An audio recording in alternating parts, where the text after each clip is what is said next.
So I don't think you're a real drug addict unless you have microwave pee. I think that should go without saying.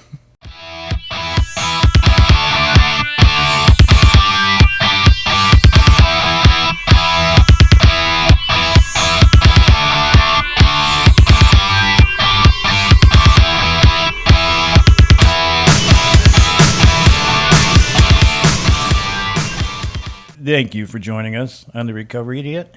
My name is Leroy, recovered alcoholic addict. Please like and subscribe, and please check out therecoveryidiot.com for all your recovery idiot needs. You can find links to our other videos and songs, and eventually links to my OnlyFans, so I will be playing with the Xanax. I wanted to make a video about the doctor's opinion, and I hate when I say I want to make a video because if you're watching this, you know I made a video. As a drug addict, I didn't know how important the doctor's opinion was.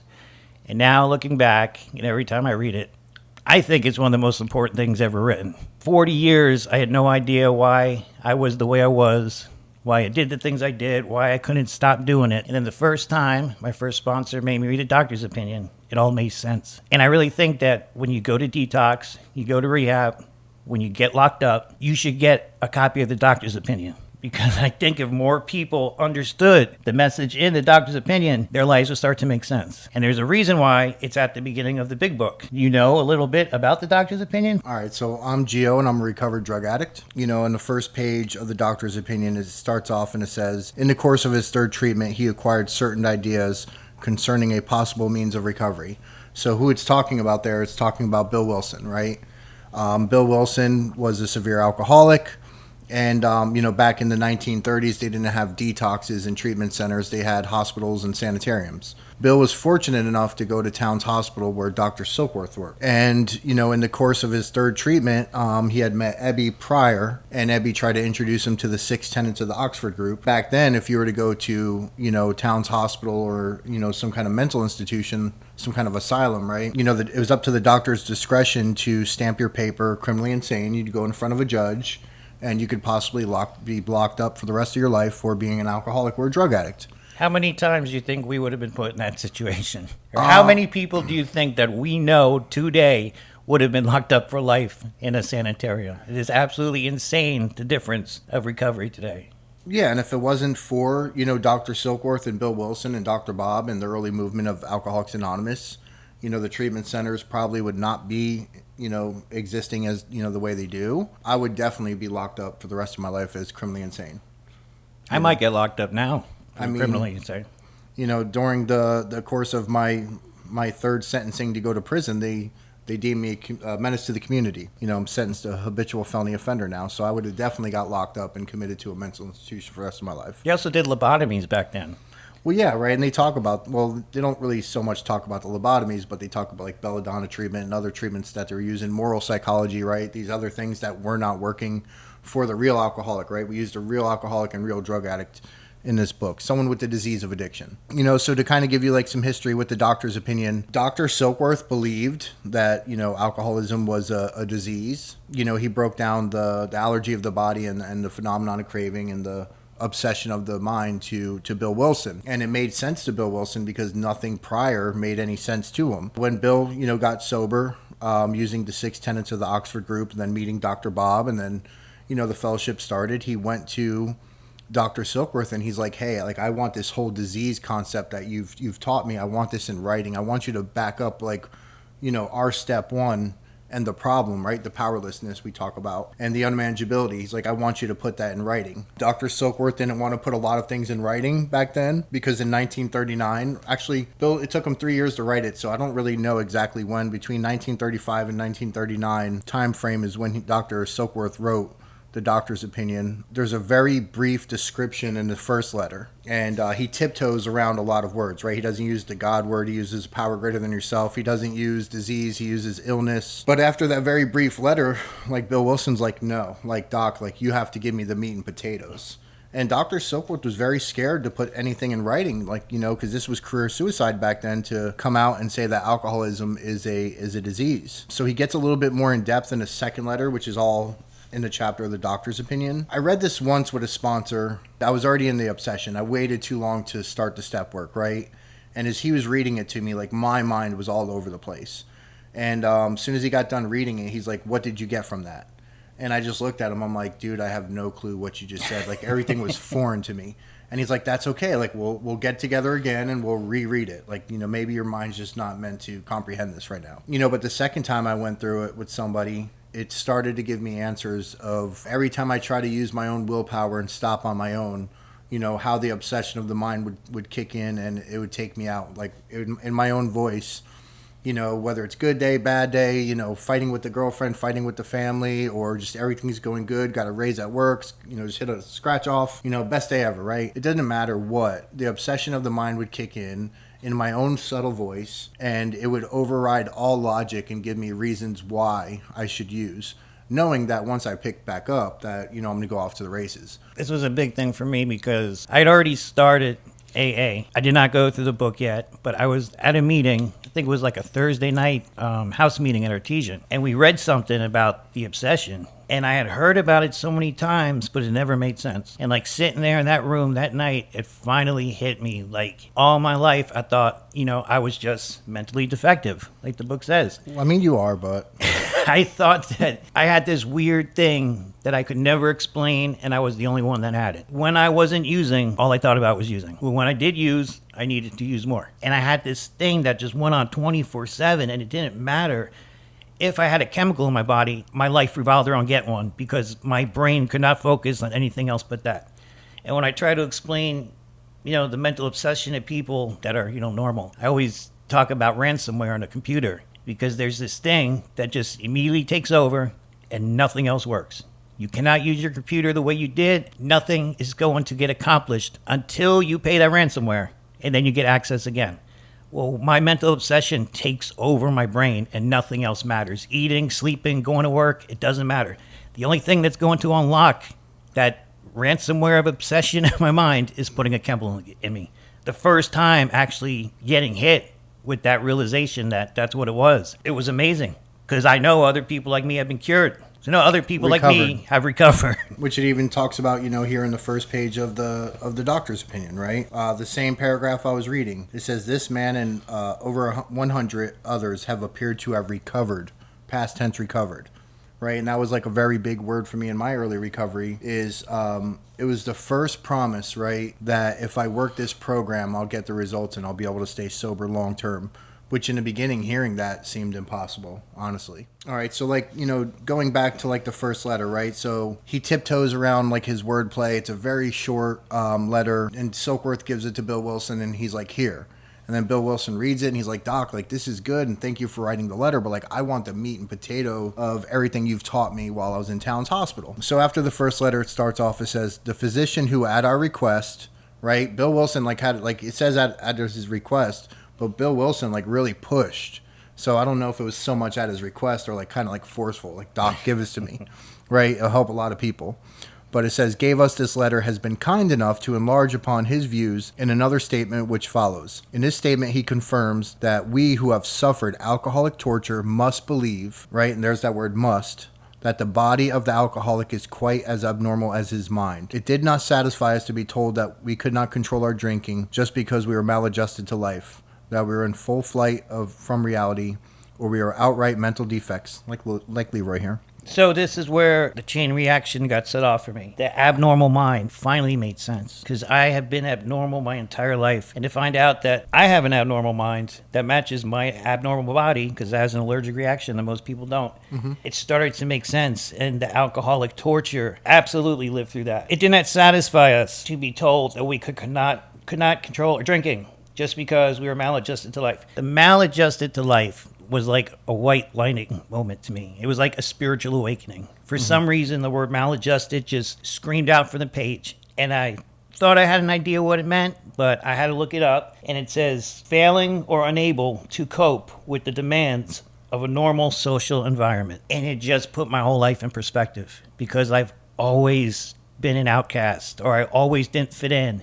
I always felt like a stranger around friends. I could function better by myself. Just leave me alone and I'll get through the day. My alcohol, my drinking, all of this stuff was to combat something that had been going on in my life way before I started the alcohol and drinking. I was just born maladjusted to life, thanks Mom, with an abnormal brain and an abnormal body.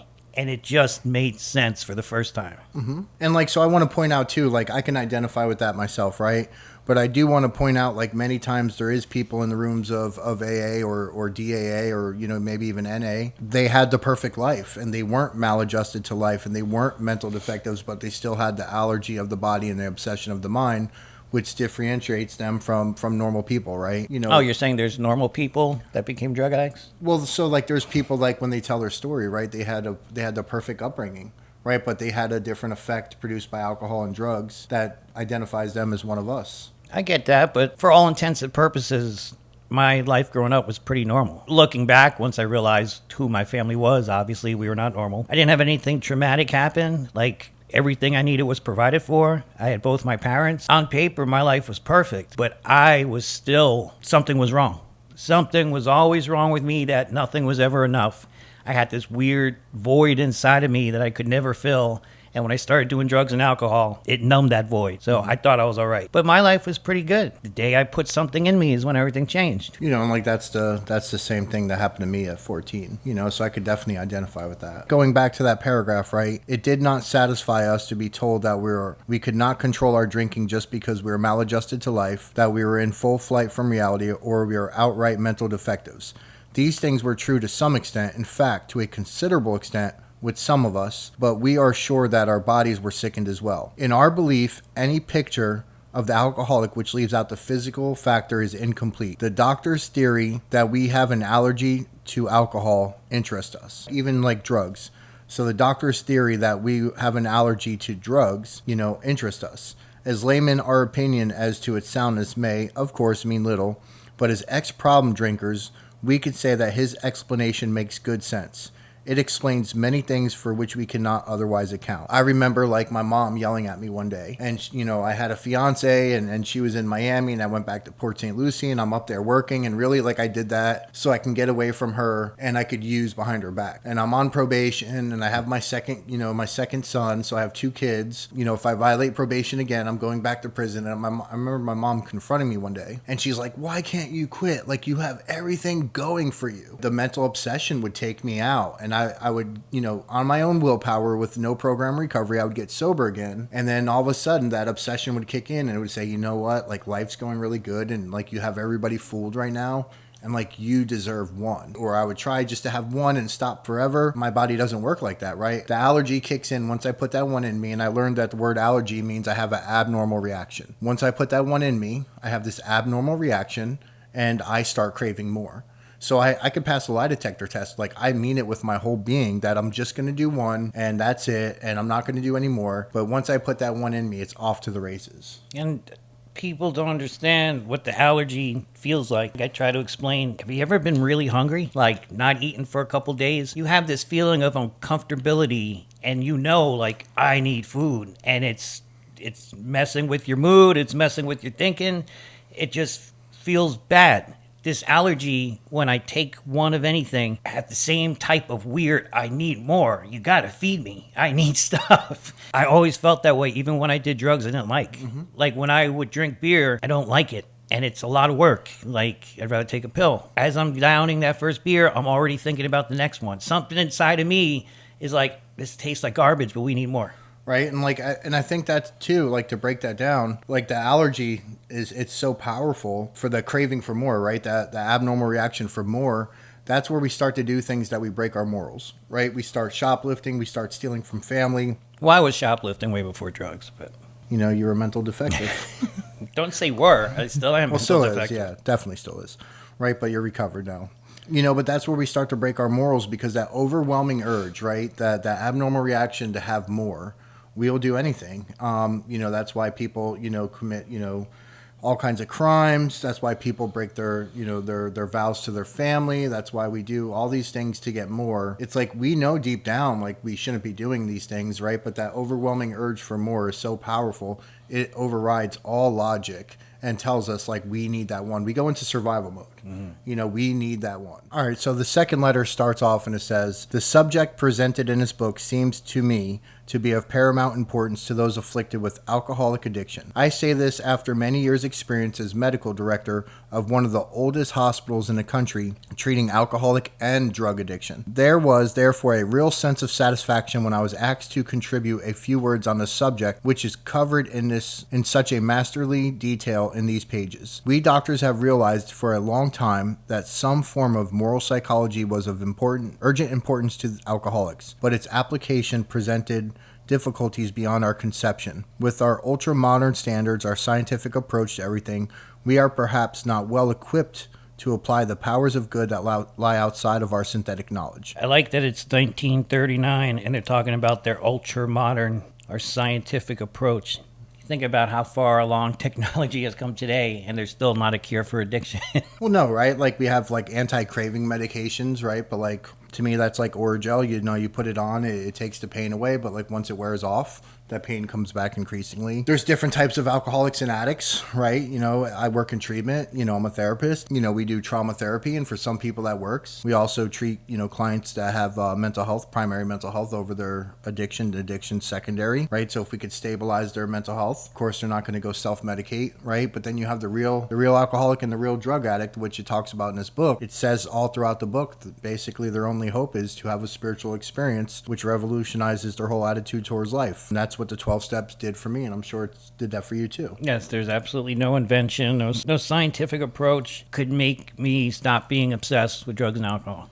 There was absolutely nothing. They have apps that are supposed to help you stop drinking. You ever see those? Yeah, and I see this advertisement on Instagram. No, well, yeah, Facebook, right? And the guy's talking bad. He's bashing Alcoholics Anonymous, and he has this new cutting edge way to stay sober. And I laugh, right? Like, you're just trying to get people's money. You're trying to take advantage of people at their lowest point. But as far as technology has come along, this book from 1939 still works.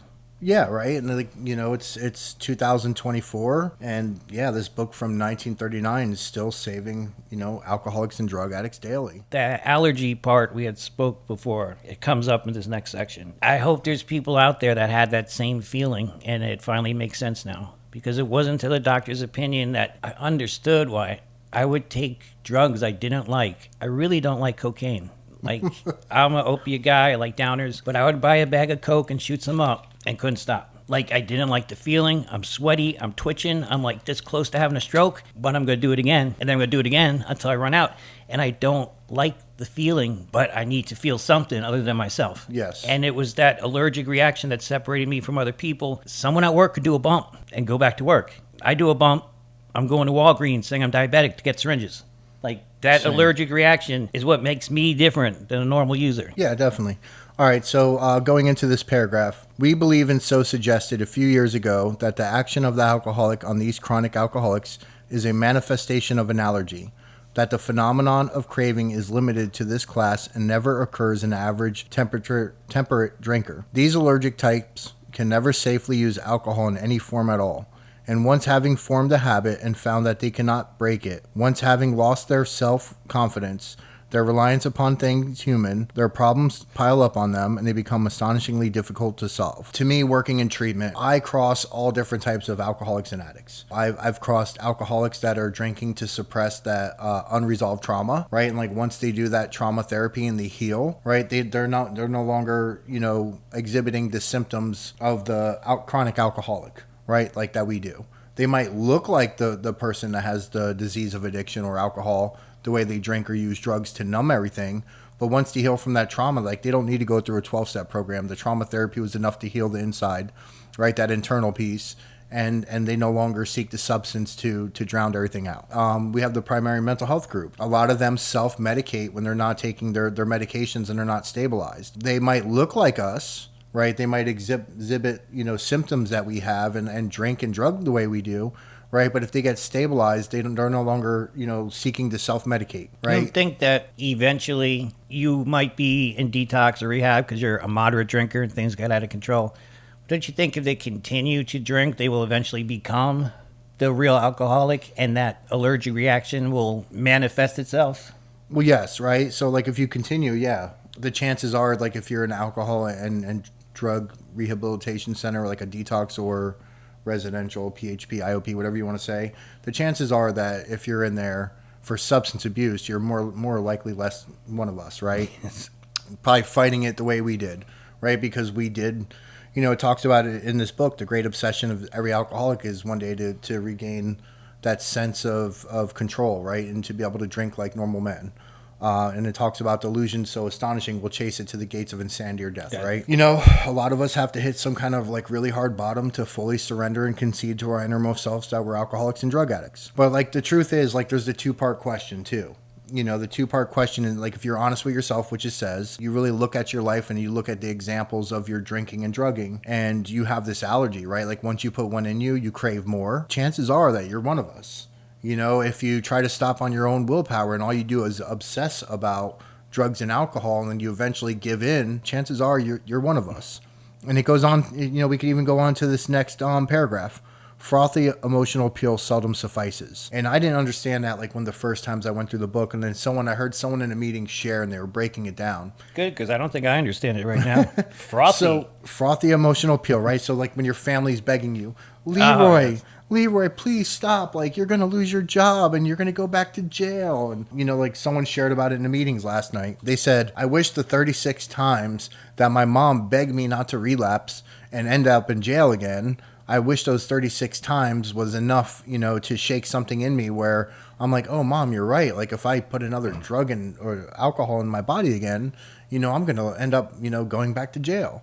Frothy emotional appeal, right? Like, I don't know how many times, my kids' mothers or the girl I was with or, like, the coworkers or the boss or my parents or my family, like, even my kids, right? Like, I don't remember how, like, there's countless times where they try to sit down and have a talk with me and like beg me from their whole being, like Gio, like, you are ruining your life, like you are destroying your life, like, please stop. The guilt and shame comes up, which like is like my armor, right? Like I block it out and I tune it out, but deep down, right, when I'm honest with myself and I process what they're saying and I reflect on it, deep down, like, I'm scared. Right? Like, why is that love that they're showing me? Why is that not enough? That's my ex used to tell me all the time. If you wanted to stop, you could. And if you loved me, you would stop. And it would just go one ear and out the other. Because that obsession and that allergy is so much more controlling than you saying you love me. Yeah, I mean, it overrides all logic. Inside of our brains, it overrides everything. We talk about it like in a sense in the rooms, we go on autopilot, right? Like, it's almost like, well, looking at the neuroscience of addiction, right? Our prefrontal cortex, our decision-making part it's not even working. We have the hijacked brain. It says the message which can interest and hold these alcoholic people must have depth and weight. In nearly all cases, their ideals must be grounded in a power greater than themselves if they are to recreate their lives. Right, so here it is once again. So Dr. Silkworth is breaking down the disease of addiction or the disease of alcohol, the illness, right, is what the word he uses. And then this is the first time he starts talking about the spiritual solution, which is God found through the 12 steps. And he says, in nearly all cases, their ideals must be grounded in a power greater than themselves. So he's not saying God, but he's using a word to tiptoe around it, right? And it says, if they are to recreate their lives. So here it is, Dr. Silkworth, who's not an alcoholic or a drug addict, right, who's been working in Towns Hospital, just completely upset and fed up with his career because he talks about it like he feels inadequate as a doctor and he's treating these hopeless alcoholics, right, the people with the disease of addiction or alcoholism, and he's treating them and their families are going to him and they're like, Doc, like, you're the best, doctor. Why doesn't this work? Why can't you get him to stop? You're the best doctor in America at the number one hospital, Towns Hospital. Like, why can't you save my husband? Why can't you save my son? Why can't you save my daughter? And he doesn't have the answers. Like, he's like, I don't know. Like, with these extreme cases, like, there's no hope. And for him to, like, see this program born, the program of Alcoholics Anonymous, to see that, the first 100 recover, it was, like, mind-blowing to him.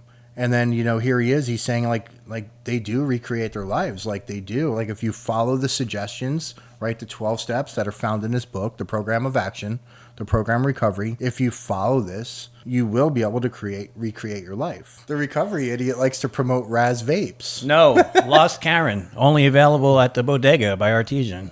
Lost Karen. So, like, as I was mentioning, right, like, Dr. Silkworth started feeling inadequate. It says, if any feel that a psychiatrist directing a hospital for alcoholics, we appear somewhat sentimental.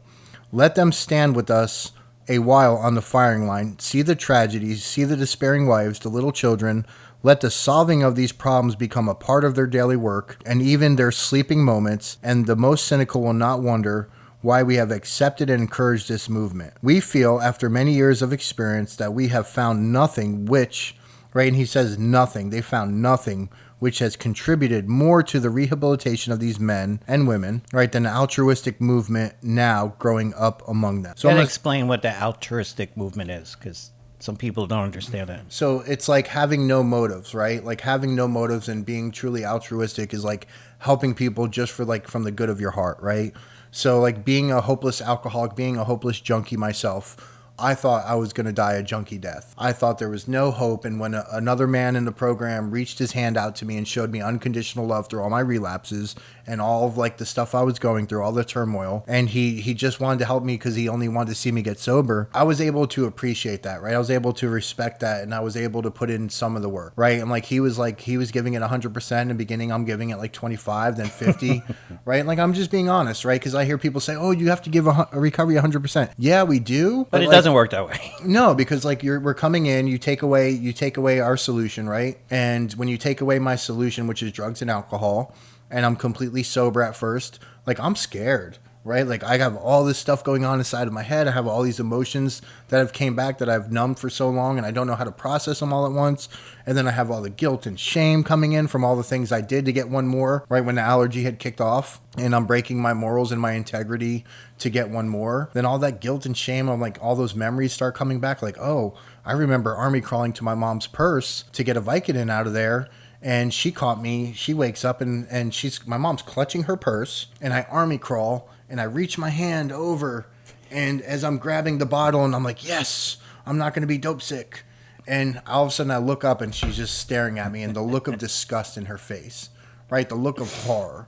And I just kept numbing that out. And then when I got sober, that just kept like, it was like a flashback, right? Like all the times I like lied to my parents and stole money from them and like pawned their stuff.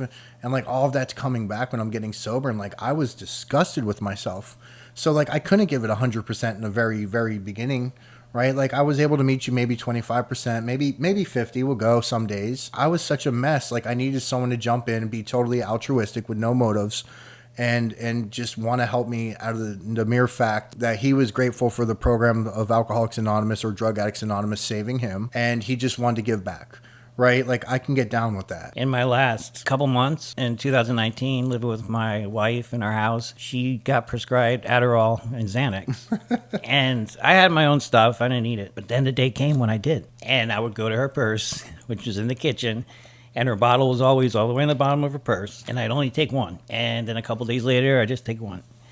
And she started catching on, and she started counting them. Yep. And I swore to her, I would never do that to you. I don't even like Adderall. So I kept on taking it. And eventually, she started hiding it, and I would get home from work earlier than her, and I would tear the house apart looking for it. And it came to the point where I think she was leaving them at work because she'd have her bottle and only have like 3 pills in it. So it's noticeable if you would take one. Yeah. And guess what I did? When you I started... You put aspirin in there? No, I did that at her animal hospital, which I shouldn't talk about because I can still get charged. I did take one, and I argued with her that she was mistaken about the number that was in there. And I was like, I seen that when I got home. You only had 2. Why are you doing this? I don't even like it. And that was just... Yes, I never stole Vicodin from my mom. I did steal a bottle of Darvocet you had in the medicine cabinet in Jacksonville when I first came there. Darvocet was great. They don't make it anymore. And then one day, they were all missing. She had hidden them and couldn't find them. And was convinced that I stole them. And I had to tear through the house and find them. She put them in this cabinet, and they fell in the back behind everything. We spent hours looking for it. And I'm telling the truth this time. I didn't steal your pills. I don't know what you're talking about. Mm-hmm. Then I found them. So guess what I did for her reward?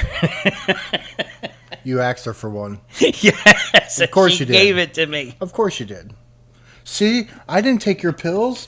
This whole time you've been accusing me of taking your pills. I've never taken your pill. Hey, can I get one? Yes, absolutely. And I took it the first day of a job that I got up in Vero, and I felt great. I just stopped doing fentanyl, cold turkey, but this Adderall's going to help me get through the day. I got a job again. Everything's going good. And at the end of the day, they said, hey, you got to take a UA tomorrow at Quest. Checks out. Long story short, got a bottle of fake pee from the head shop. Yep. Microwaved it at Cumberland Farms. Put it in my ankle. Was so hot when I poured it into the cup. I give the cup to the girl, and she looks at me and she goes, "This is too hot." And I was just frozen. Like I had nothing to say. I was like, eh. And she goes, "I don't care." And puts it in the envelope. And I passed the drug test. But when I was living in Miami, you know, I was down there and I was working. I transferred my probation down there. This is before I came back up to Port St. Lucie to continue to use, and I violated, and I had to run back to Miami, right? Like that I talk about my story. But this, I did everything right. Like I was sober. I go down to Miami. I'm down there. I'm working. I transfer my probation. Everything's good. Right, then the obsession of the mind kicks in. I start using, right? So I have to go to probation. I'm at my in-laws' house. I had some pee that I saved, and I was like, I have to microwave it so it's temperature, right? And I put it in, I had it in a condom because I was going to tie it in a certain way in my shorts where, you know. You could poke a little hole in it. Poke a little hole and use it. So anyways, as I'm microwaving it in a condom, I don't know, like my phone goes off or I'm doing something, and all of a sudden I hear this bang, bang. And the condom had exploded because the water had got so hot, the pee water, right? And the microwave shorts out. And there's this smell in the house, right? And I'm like, oh, God, I just lost the pee. I'm going to jail. And I broke the microwave. Like, I'm going to have to explain this. And so anyways, I go to probation. She doesn't drug test me that day, so I got lucky there. And then when I get back to the home, you know, my in-laws at the time, they're like, oh, what happened to the microwave? And it smells in the house. And I was just so embarrassed, but no one ever found out. And if they're watching now, yeah, maybe I owe you an amends and I owe you a new microwave. So I don't think you're a real drug addict unless you have microwave pee. I think that should go without saying. And I know there's other people out there that have bought fake urine from the head shop and people that have peed clean and saved it for a special day. I didn't think I had a problem. Right, and like, you know, I think any addict or alcoholic is going to come up with like any kind of scheme to get over on the system to continue using. It's about survival. You know, it's the allergy of the body, the abnormal reaction that we have, the phenomenon of craving. You know, we can't let anything stand in the way of that next one. And we're always obsessing about that next one and getting that next high or that next drink. That, you know, anything that comes in the way, like we have to figure out a way to like dodge it, move around it, manipulate it, and keep going. And if you can identify with that, you're one of us. Mine was always just one more time. Always just one more time. I just want to feel itchy one more time. Always one more time. I just want to feel when you shoot a rock of crack, that ringing in your ear. I just want that one more time. I don't even like it, but I want it one more time. They never stop.